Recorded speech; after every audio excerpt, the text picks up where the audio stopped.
Hi,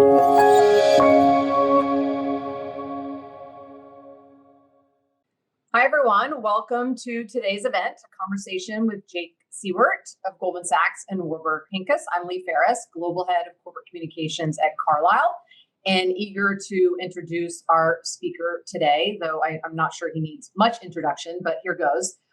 Jake is one of the most successful leaders in communications today. Throughout his career, he has counseled executives and guided teams through the always changing media and communications landscape, and led some of the most high-profile turnarounds for major institutions. Jake has held several positions in the Clinton and Obama administrations, including White House press secretary, and later as counselor to Secretary of the Treasury. Between his stints in government, he was a senior executive at Alcoa, where he ran global communications, public policy, and sustainability. Last 9 years, Jake was a partner at Goldman Sachs, where he ran communications and marketing. In April, he announced he was leaving to join private equity firm Warburg Pincus to lead global public policy. Welcome, Jake. Good to see you. Full disclosure, I had the privilege of working with and for Jake for several years at Goldman Sachs. And I know many of you in the webinar today know Jake and have worked with him closely in some form. But for those who may not know all of the details of your career, Jake, why don't you give us sort of an overview of the various experiences and you've had throughout your career? Sure. I basically worked 4 places in my life until today, and now I have a new job. But I worked in and around politics, in and around the Clinton campaign when I got out of law school in the early 90s. So I worked on the Bill Clinton's campaign just when it was starting in 91. And then when he was elected president, I went to work at the White House and worked for him for 8 years in various capacities, but mostly around the communication space. And when that ended, I moved up to New York and worked at a big kind of old-fashioned, but I had a great time working there at Alcoa, a manufacturing company in the metals and mining space. And that was a great place to work because after the White House, where everyone had an opinion on communications and really considered themselves an expert, and you were constantly second guessed, at Alcoa, no one had any expertise at communications other than my team. And all the senior executives were pretty happy to leave those decisions and those issues to me. And there were some big issues, less on the communication side than more on the government affairs side. So that I wasn't really planning to go back into the government, but when the global financial crisis happened and President Obama was elected, a lot of my friends ended up back in the government. And Rahm Emanuel, who was White House chief of staff at the time, asked me to come back and help out. And I agreed to do it for 6 months. That turned into 2 years. But I worked with Secretary Geithner at Treasury in the aftermath of the global financial crisis. And that was a fascinating period. Communications were paramount. There was a lot of misunderstandings around TARP and the global financial stability plan that was coordinated by Treasury and the White House. And there was also a lot of business there. The government owned at that point in time AIG, GM, a lot of the banks had stakes in all the banks. So we had a really, really, really complicated set of issues that we were navigating at that time.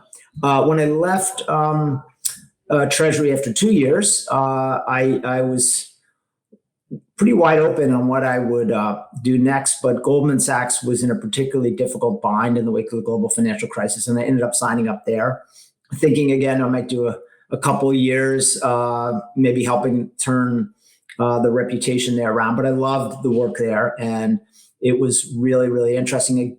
Again, that was a place where a lot of people had opinions on communications, and but they were willing to try just about anything because they were pretty desperate to turn things around in the wake of the global financial crisis. I still remember when I first met with Lloyd Blankfein, who was CEO at the time. He basically, you have to understand Lloyd, he jokes all the time, but he basically said, "So how do you think our brilliant strategy is working?" And obviously he was willing to try just about anything to turn the reputation of Goldman around. So Leigh, we spent a lot of years there together doing and experimenting and trying a lot of different things. We could talk more detail about that. But Goldman was a terrific place to work. And, I got to manage a CEO transition along with you when David Solomon took over for Lloyd, which was a lot of fun. Worked for David for a couple of years.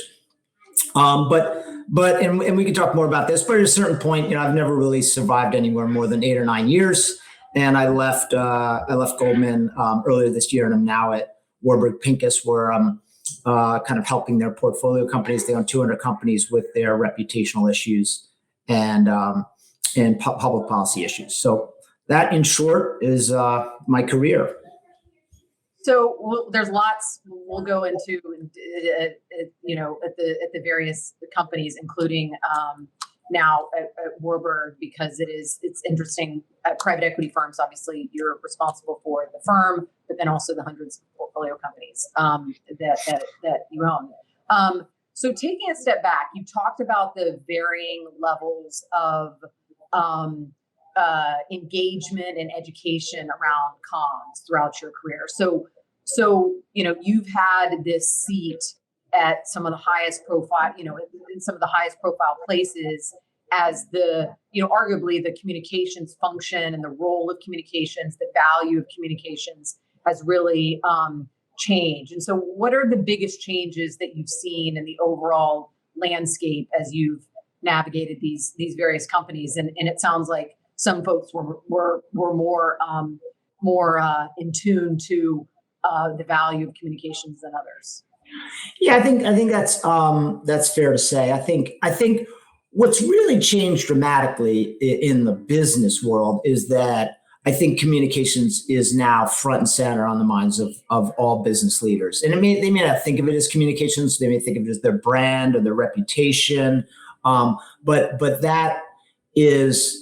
It used to be that companies thought they had a choice about whether to engage in this space, and they often learned the hard way that they didn't have a choice, that they had to engage at some level. And there are different levels of engagement, and we could talk a little bit about that. But in politics, no one thinks they have a choice, right? So growing up in the political world, every day, whether you're working for a lowly congressman or state assembly woman or whoever it is, senator, they all engage every single day. And it's a core part of what they do is communicate about who they are, why they're there, what they're doing, and how they're addressing, real needs of their constituents. And that's critical to their election and their ability to get anything done. If you want to be a leader in Congress or in a legislature or certainly at the White House, you need to build consensus in the public sphere for what you're doing. Now, there's always a behind the scenes component of that. And we've seen a little bit of that with the infrastructure bill, people negotiating behind closed doors. But how they communicate about what they're doing is core to what they do. It's very, very different in the corporate world, and particularly a place like Alcoa, where a lot of people thought, well, we could.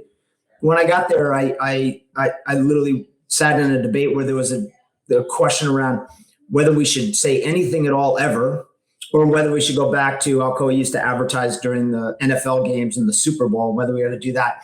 And there was a wide range of thoughts on that. But the key to that was that they thought they had a choice to engage or not. I think that illusion is gone. I think most companies recognize that in an era of social media where a lot of people are helping define your brand, you don't really have a choice anymore. Goldman, as sort of famously, you and I know, when I got to Goldman in 2012, they were still debating whether or not they should have a social media presence.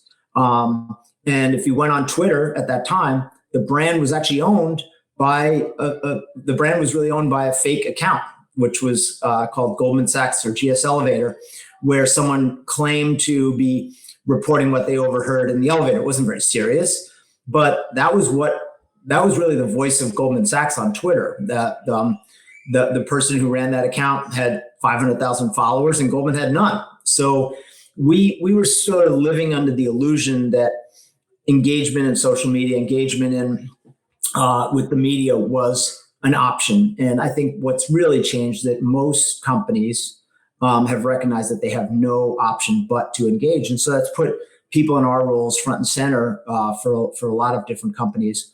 And the advice that we give is taken more seriously, and I think is much more important than it was always important. But I think people recognize its importance more than they ever did.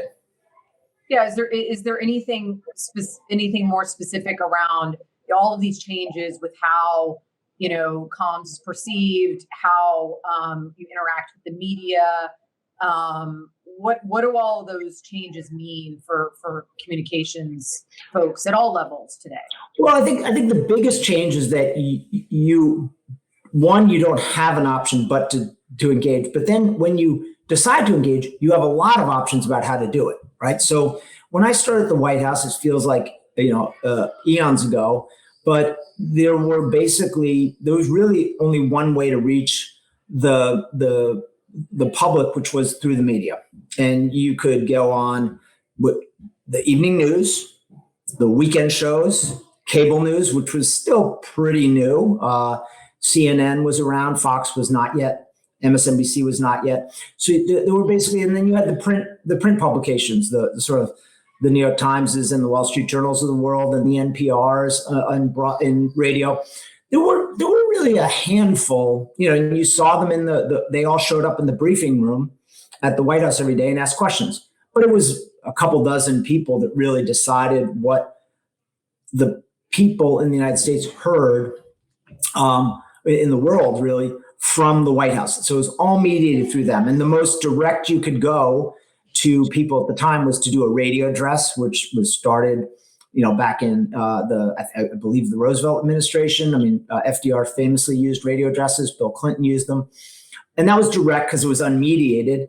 But now you have thousands of options about how you present yourself directly to people. And you have to be mindful of that. You still, obviously, the media plays an absolutely critical role in explaining what a company is about. But a lot of media is not interested in a lot of companies, but other people are. So you have all kinds of voices out there defining your brand on social media.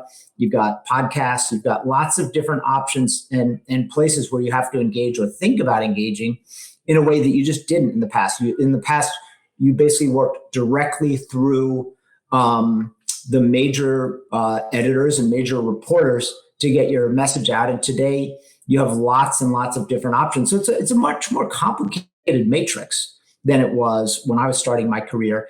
And I think that just makes it a more skilled position. This profession that we're in has never sometimes defined itself as a profession the way lawyers or bankers or doctors have, but it's gotten more complicated and more nuanced and more thoughtful. It still is fundamentally about common sense. But I think it's a lot more nuanced in the way in which you can approach things than it was in the past. So maybe let's go back to the Goldman years. When you joined post-crisis, as you mentioned, Goldman was not necessarily seen in the best light, and so you set out on a mission to change that, and obviously that was hugely successful. But you were a real visionary in the need to get more aggressive in telling our own story, right? And companies needing to tell their own story through their own channels, and sort of we're behind the charge around digital and content and social, sort of podcast, which is all the rage these days. So walk us through sort of that evolution at Goldman. And obviously you had to engage with the media in a different way, but there was so much more to what you thought was, how you thought about the reputational turnaround. Sure. So, I mean, I think you outlined it well. I think there were really three different categories of three different pieces of the strategy, and they all, I think, are pretty intuitive to people who've worked in communications, but it wasn't really intuitive to Goldman at the time. I think at Goldman, they just thought at some level the time would heal the wounds and repair the brand, and that they were, as I said earlier, sort of choosing to be quiet and hoping that might work, and that over time the brand would sort of repair itself. And I mean, number one was super simple, which is just like, you got to get back out there and engage. I remember the first time I got there, and the week I started, famously, there was an op-ed written by a young man who quit the firm, which was in the New York Times, which is, not a easy real estate to get if you're a 30-year-old who's quitting their job. But Goldman was interesting enough that the Times ran his sort of screed on why he left Goldman Sachs, as it was called, devoted pretty much the whole editorial page to it. And it was super interesting to me because this guy basically was defining who we were and what we were. And he was a disgruntled employee. We didn't have anything particularly mean to say about the firm. He just had grown disenchanted with the firm and its culture, and his own professional path. But he wrote a pretty hard-edged piece about how Goldman had lost its way, and that was the firm's brand. And I think that woke people up. It was fortuitous timing for me in some ways, because it woke people up to the idea that just sort of waiting was not a strategy, and that we needed to engage directly with the media. And so I went on a listening tour out to the media and ended up getting more people on the field. I mean, there was also a presumption that I think only the leader of the firm would speak. And Lloyd was somewhat reluctant to speak at that point in time, because his last big outing, I joined in 2012, was in 2010, when he went before the Senate committees and really got beat up badly. And so, we had to convince him to get out so that we could get other voices in play. And I think no one was willing to engage unless he was engaged. And so we got Lloyd more engaged. That was a bit of a struggle. And it struck, we were preparing a memo for him on his first interview, and it said, your last interview was in 2010. And I thought they'd made a mistake in the memo. I said, are you sure? I just got in there, and I said, it can't be that he hasn't spoken to the media, the broadcast media, in 2 years, but it turns out he hadn't. So as a result, no one was there. So, cardinal rule number one was just like get engaged and get more players engaged, at all levels of the organization. But to do that, you really had to start with the CEO. And he was willing, as I said earlier on, he was willing to try something different. He's actually quite gifted with the media. They like him because he's quick-witted and he kind of understands what they do. It doesn't mean he always agrees with what they write, but he kind of gets the mindset. And once we got him out, then we were able to get a lot of other people out. Two was own your own channels, right? We didn't have any channels at the time. We had a website, fine, but it wasn't regularly updated. We had some advertising, but it was pretty generic. Well done, but pretty generic. Could have been any bank, really, about how we're helping the real economy. So the idea was at Goldman was pretty simple. Like, what's our voice?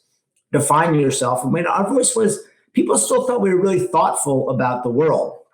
Smart, in a way. We didn't use that word, but they thought Goldman was sort of in the loop and was in these conversations that they wanted to hear. So the second piece of it was just like, let people hear and what's going on at Goldman. And we didn't really let them in the boardroom per se, but the podcast, the videos that we ended up doing, all of that stuff was designed to give people access to what the conversations with clients were like at Goldman Sachs.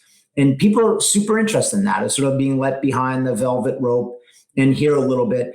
And in the past, people, because Goldman's not a retail bank, people thought Goldman was smart, but they weren't sure what they were smart about. Smart about maybe something no good, up to no good, devious, right? So, and if you actually let them hear what the client hears, which is a thoughtful view of how the world is changing and how that business might change along with it, it's much more innocuous than they suspect and much more thoughtful. And the clients are very top tier clients in all different kinds of industries. And they, we had data to prove this. They enjoyed hearing from Goldman and the people at Goldman, but that was a very small group of clients. So if we let more people hear the kind of advice and thoughts we're giving to clients, that was a key part of turning around if you could get people to see what the client saw, then you'd have favorability that was a little bit more like the client, which was in the 90%, as opposed to the public, which was in the 20 and 30%.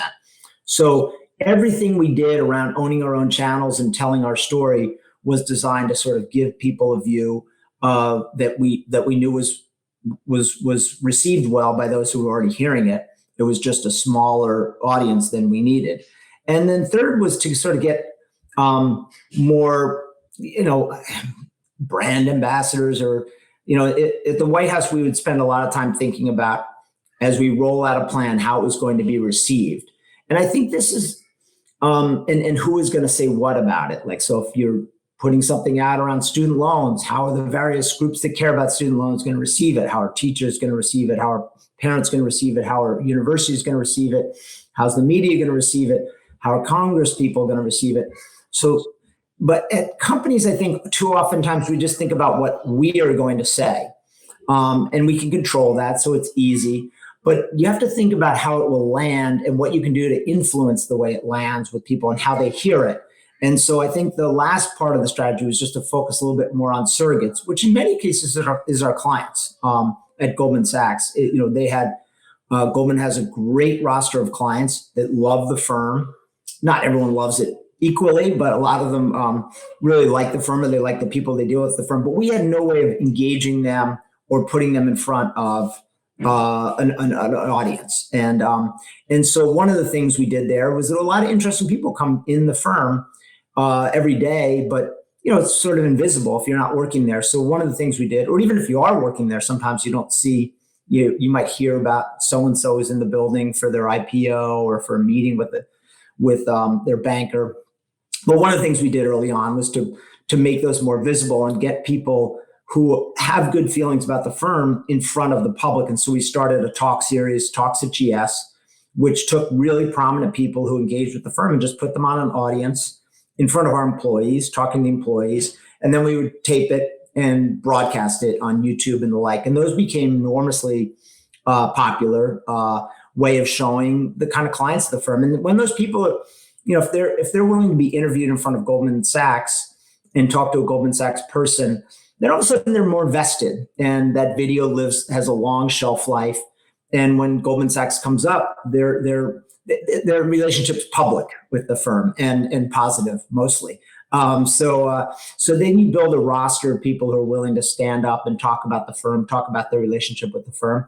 And mostly they're talking really about themselves, but you get the aura of endorsement from that person who's standing on your stage and talking to your people. And also the dialogue is one that is more serious, I think, than you might see, frankly, on it's not news, but it's more serious than you might see on news, where there's a lot of trivial, news of the day type stuff. And people like that venue because they were allowed to speak in depth around their business and what matters to them.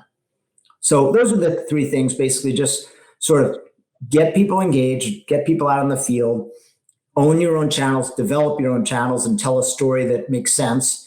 And then third, get people who are outside the firm, who have more credibility, more closely associated with the firm. Jake, there are a bunch of questions coming in on number one, and obviously you've had a lot of experience counseling, coaching executives and leaders, and you talked about working with Lloyd to try to get him back in the game. And so, is there more specifically? How do you convince executives who are risk averse to engage, and what steps do you take to ease your executive teams in communicating regularly? And obviously there's, different strategies for different kind of leaders. I mean, Lloyd was very different than David, who, are different from, other executives at Goldman or other places. So can you talk a little bit more about that? It is very different, and I think you need to take account of. It's very important to take account of the person and what style they have and what works, and kind of the broader environment. So when I got to Treasury in the wake of the global financial crisis, it felt like Tim Geithner was everywhere. He was testifying before Congress once a week at a minimum. I think in the first week in the first year of his Treasury, his work at Treasury, I think he appeared more than 52 times before Congress, different panels and different committees, and basically getting up there, getting grilled by Elizabeth Warren and others. So that wasn't.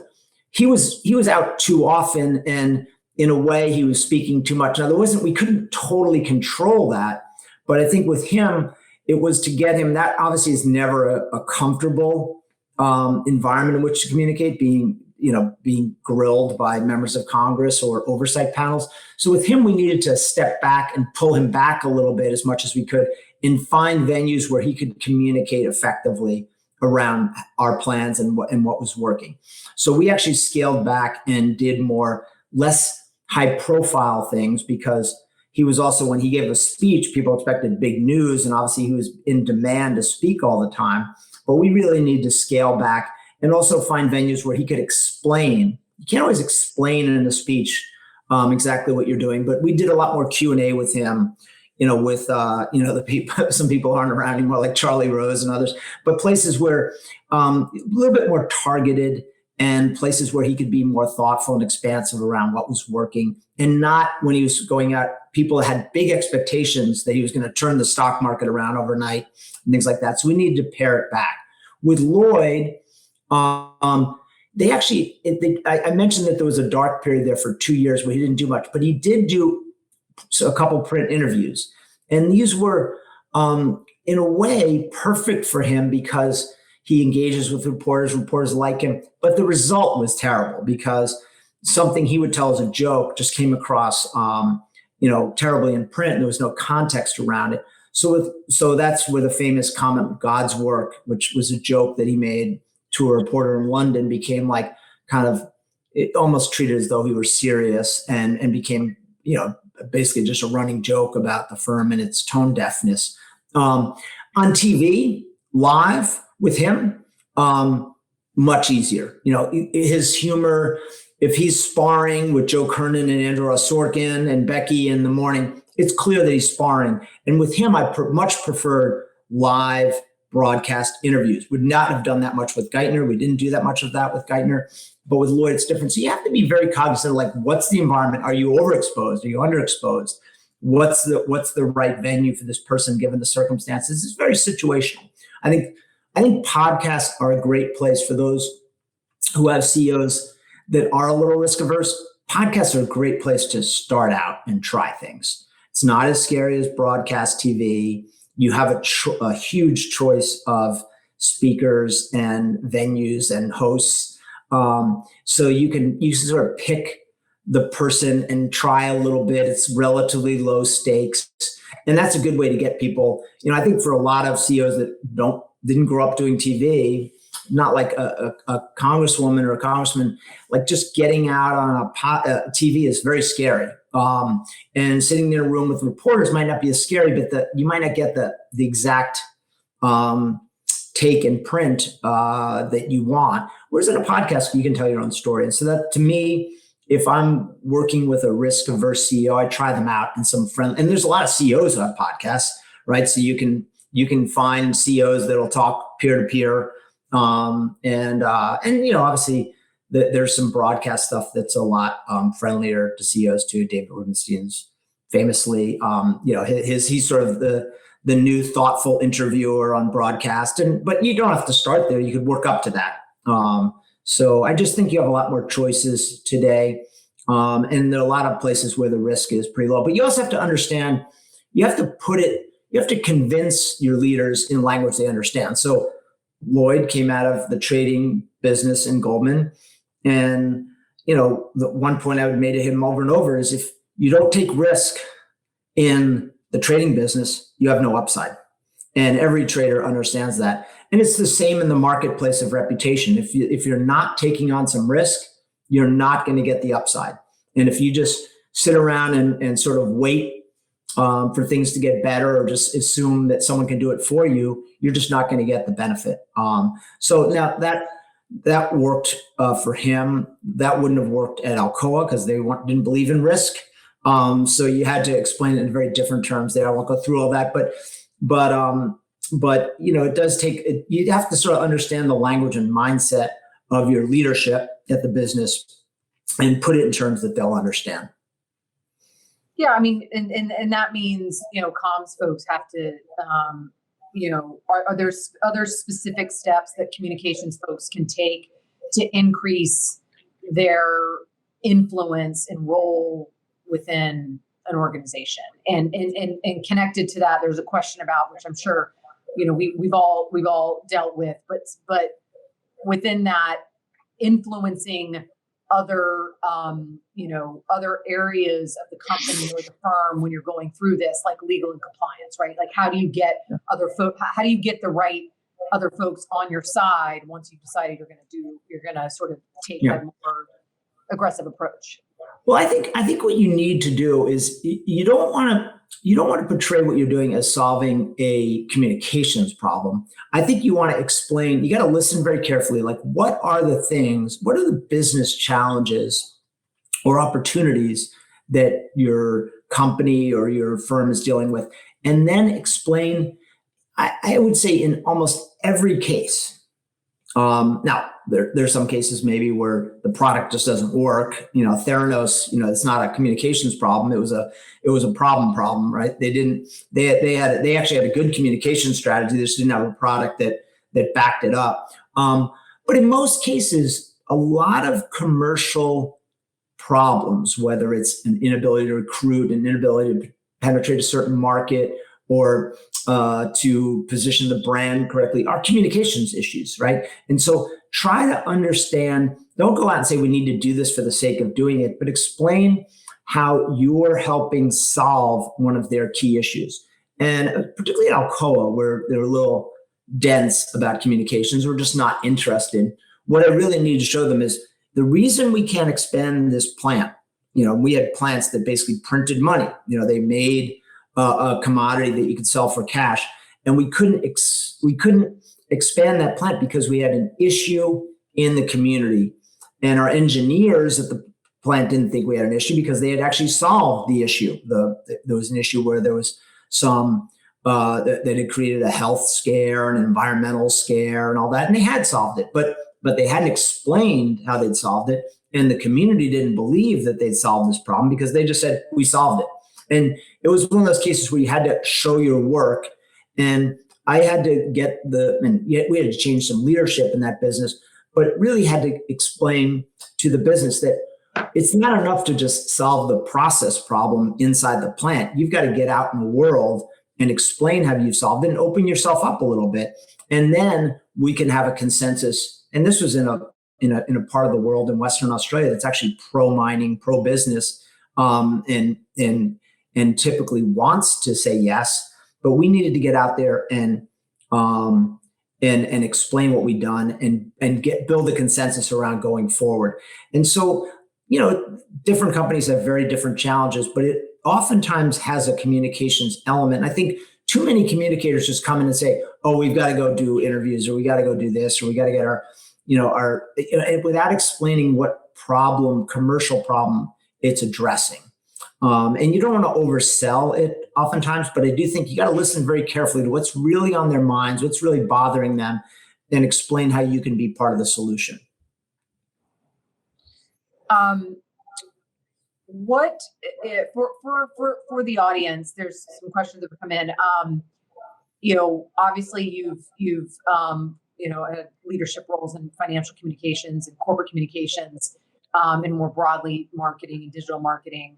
Are there top traits that you see in a person who wants the top job in corporate communications or big institution or top jobs at a public company? Well, I think what I'll tell you what typically the CEO or business leader is looking for. And I mean, I think there's a lot of misunderstanding of what people actually want.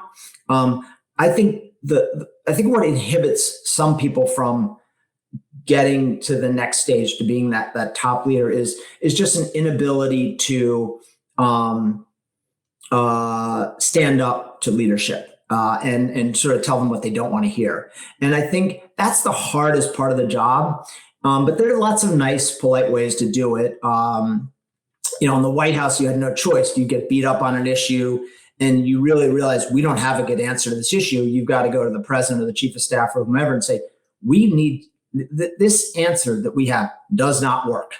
I'm living it every day, and we don't have the right answer. We need to change the policy. Really, we need a new approach, because we're just getting beat up, and this is not tenable. That's part of your job every day at the White House, and that trains you well to go into a business role where the stakes are typically a lot lower, and just say, hey, listen, you hired me for my expertise. I'm telling you this, what we're doing here or what we're saying here is not going to work. It will not fly. And we need to, and I think too many people sort of take advice from their CEOs or take a narrative and then just go out and try to sell it, without really, giving it a real test, and being the person who pushes back internally. And that's not, again, it's not super comfortable, but I do think, David, you and I both work for David. I think a lot of people, because David can be a little gruff, I think most people assume that he just wants to be told what he wants to hear. And that's really not the case. He actually is open to it. He's going to push back if he doesn't like what you said, but he's going to appreciate that you didn't just take what he said and move. I mean, he actually appreciates unvarnished advice. And most CEOs don't get a lot of that. Most business leaders don't get a lot of that, because people tell them what they think they want to hear. They tell them the good stories. They tell them what went right. They very rarely go in and say, hey, this isn't working. This is messed up. And so I think if you can develop a reputation as someone who's willing to go in and then kind of deliver some tough realities, not always a lot of fun, but ultimately you're going to be a much stronger communications leader and seen as more of a candidate, because it's not hard to find people who can just take what they're told to sell and go out and sell it. I mean, that's what, that's a part of the job too. But I think most people don't get to that role where they're a real counselor. And I think ultimately that's what you need to become, is someone who can be an advisor, the way the general counsel is an advisor, the way a COO is an advisor, the way the CFO is an advisor, someone who comes in and says, hey, look, I've taken a really hard look at all this stuff, and here's what we need to change. Yeah, I recently told our relatively new CEO here at Carlyle, my job is to be brutally honest. Otherwise, you don't really need me. If we're just going to sort of continue to run the same plays, and it's a fine line between knowing when to push and knowing when to relent. But you're right. Someone like David, I think, appreciated the candor most of the time. To be fair, they don't always appreciate it, but as they think back on it, they'll remember people who occasionally told them to, not to do things differently. And, you have to have a lot of confidence in your view too, but yeah. So there's more questions coming in. Corporate social advocacy has grown in prominence in recent years, but you're now starting to see some companies pull back because conversations have become overly political and create workplace distractions. What are your thoughts on how to find a good balance to engaging? This is the topic du jour. Yeah. CEOs.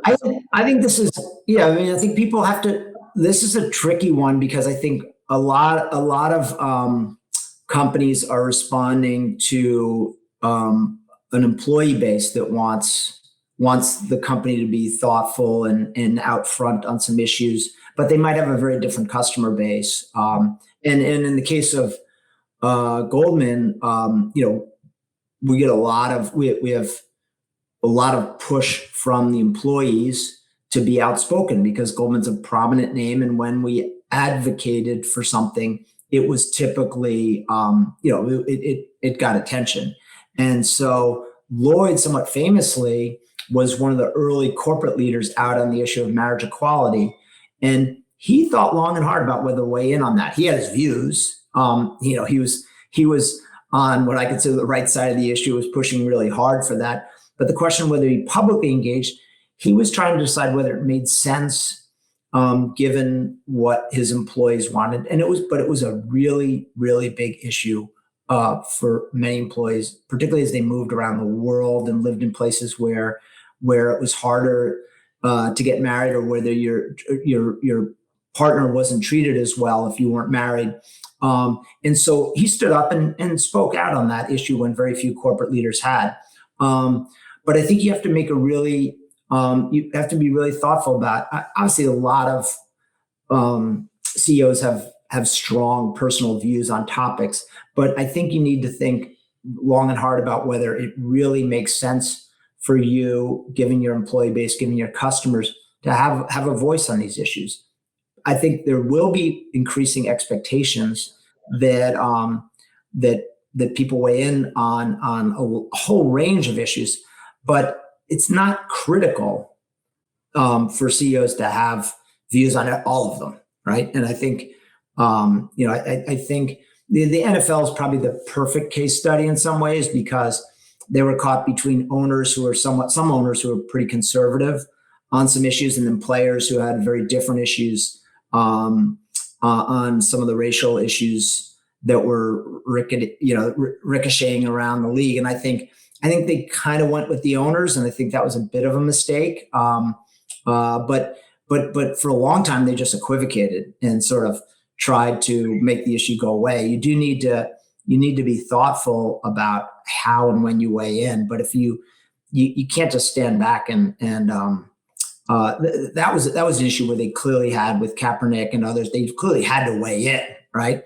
And it was handled much better by Nike, that just stood with the players, right? And made a calculation that this is where we want to be. We want to be with the players and with our customers. And if we alienate some people, that's fine. But it was a little trickier for the NFL, where they had very, very powerful owners who essentially run at some level the business that is the NFL, which is an association of team members who had very different views.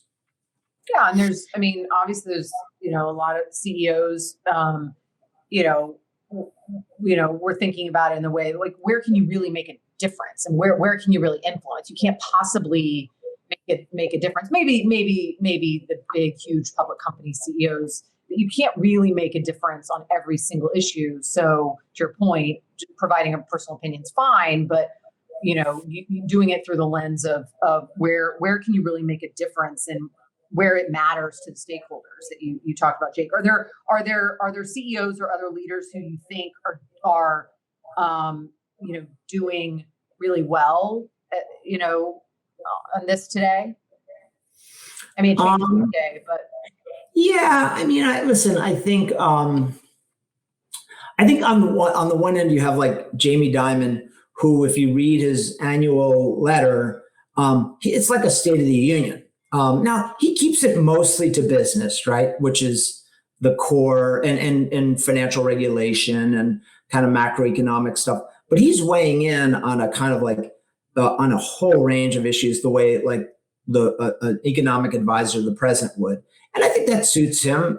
He's been in the seat for a long time. He's very established, and he's earned the right to do it. That's another thing you have to think about. So Jamie has a megaphone because he's delivered over time for shareholders and run his business effectively. And I know it sometimes drives his people crazy when he weighs in on this or that or the other thing, but he sort of earned it. And then there are other people, I think, and I won't name names here, but they start getting super engaged on some issues that are seen as a little bit away from their business, and they haven't yet earned the right to. They haven't really delivered for shareholders in the way that Jamie has, and I think they get crosswise, as these issues are very polarizing. They get sort of caught up in some polarizing issue, and I think they haven't really established the right to do it. I mean, there's a good example. You worked at GE. Jeff Immelt very famously took on climate very early on in the early 2000s around eco-imagination. And there was pushback because people thought, even though he was on the right side of history and he had the right, there was a coherent reason for GE to be pushing for climate transition policies, it would be very good for their businesses, because they made gas turbines and other businesses more efficient engines that would be useful. There was a sense at some level that he was distracted from the business of running his business. And so I think you also have to be cognizant of the fact of where you stand in your tenure and whether or not you can go a little beyond what people think is the core, talking about the core business of what you do. And so I think it's all a question of staying attuned to whether you have credibility, as you said, to make a real difference on these issues. I mean, I think what Jeff did early on in his tenure actually helped influence the public policy debate, but he may not have been in the best position to do that with his shareholders at that point in time. Are there certain things you're thinking about, or other big comms trends, whether it's related to that or something else, you've started the new role at Warburg and advising Warburg, but advising 200 portfolio companies. We haven't really talked about what you're. Yeah, I mean, listen, most of the companies that we own, the CEOs don't need to weigh in on these issues. They may need to. Most of them run relatively low profile businesses where the leadership of the business ought to be pretty focused on whatever core business there is. But there are exceptions. I mean, we're pretty big in some businesses that are in the middle of the climate transition, and it makes sense for the CEO of a company that's providing financing for solar installations to be out there and in the public policy debate. So I think, it goes back to what we were just talking about. Is there a chance for this CEO to make a difference? It will help the business, and do they have the right to do it? Do they have the license to speak on a particular topic? And those come up all the time, but they're typically companies that are much more lower profile than the GEs and the Disneys and the Goldmans of the world.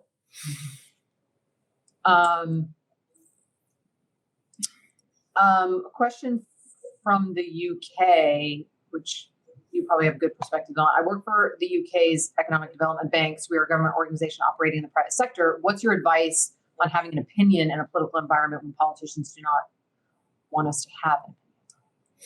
Yeah, I was talking to a pension fund in a country. Your sweet spot.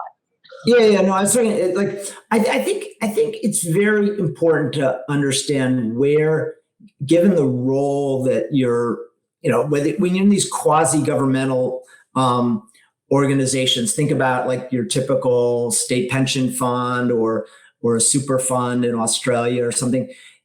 Think about where, given what you do every day, where do you have credibility? Where do you have expertise? Because you don't want to just weigh in on anything. But there are certain issues like retirement security. If you're in the pension space and the changing way, I mean, the debate around investing in alternatives these days is pretty alive. And where do you have credibility, and where can you make a difference, and what makes sense?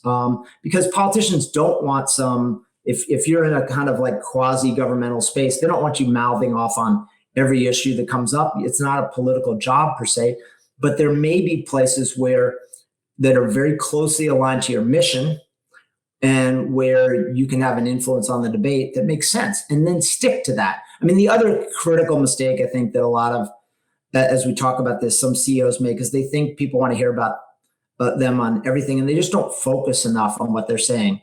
And they get tired of talking about one issue because it's their core issue, and they want to move on and talk about a bunch of different things. And the reality is it's a noisy environment, and you only get heard if you stick, pretty closely and kind of push really, really hard over and over and over again on a particular issue. Larry Fink has done this well. I mean, Larry has been, he gets pushed back from time to time, but he's been very, very focused on a couple of core issues that make sense, that are very closely aligned to what BlackRock is doing. And he has a little bit of the Jamie approach in his annual letter to the companies that they invest in. But it's pretty focused around the core of what BlackRock does and how they can influence the debate on governance and ESG and the like, and broader public policy issues as a result.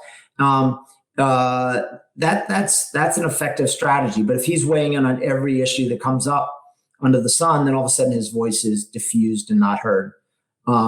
James Carville, who I worked with on the 92 campaign and famously said, it's the economy, stupid, was the message of the campaign. He would tell politicians, and he worked with a lot of low-level politicians before he worked for Bill Clinton. He worked a lot of state and local races across the South. And most politicians, they say, I get tired of saying this over and over again. I can't hear myself say this one more time. And he said, listen, by the time you feel physically nauseous saying that over and over and over again, that's the first time the guy at the 7-Eleven who's doing the checkout might hear it. So just remember, keep that perspective in mind, that if you want to be heard in a really, really noisy environment, you've got to have some commitment and focus.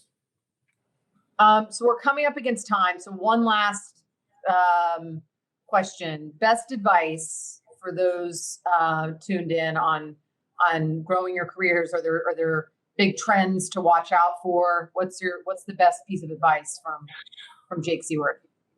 I would this is my bias, but I would watch one, just make sure that you're having fun doing it, because if there's no point in doing this job if you're not having fun. Do you really like it? Like, sometimes I run into people who are just like worried about their career, and I said, your career is going to be fine. Just make sure that this is fun and you enjoy it, right? Because life is too short to work on something you don't enjoy, and so one is just to be cognizant of the fact, am I enjoying this job? And I reached a stage, even though Goldman was a great place, where I just wasn't enjoying it as much as I should anymore, and it's time to do something different.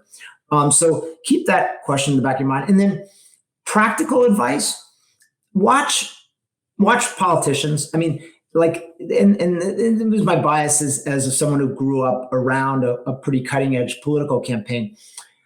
The stakes are so high in these elections. And put aside what you think of the actual policies or persons involved, and just look at what they're doing. How are they communicating? How are they doing it? Because believe me, the stakes are high, and the ones who succeed, they're succeeding for a reason. They're communicating more effectively than their opponent, because that's essentially what this is about communicating and persuading people of a vision for the future. And so whatever you thought of Donald Trump, and I was not a big fan, you had to learn, if you were a smart communications person, learn from what he was doing in some ways. Not all the right lessons, for sure, but watch the techniques that they use, whether it's Barack Obama, AOC, Donald Trump. These people are effective communicators, and they're at the cutting edge because of what they do. They're just in the spotlight every day. So if they're succeeding and being effective, there's something to be learned from watching them. And again, I think too many of us get caught up in the actual partisan debates. This is, Ken Mellman, who's a former Bush guy, used to say, if you watch politicians closely, you see the craft of what they do, you learn. Because the craft is important. Don't put aside the cause and the noise, and just look at how they're operating. They're operating under intense pressure, and the people who cover them, the political reporters who cover them, are sort of some of the best reporters in the business. So that's sort of a good place to watch and observe and learn.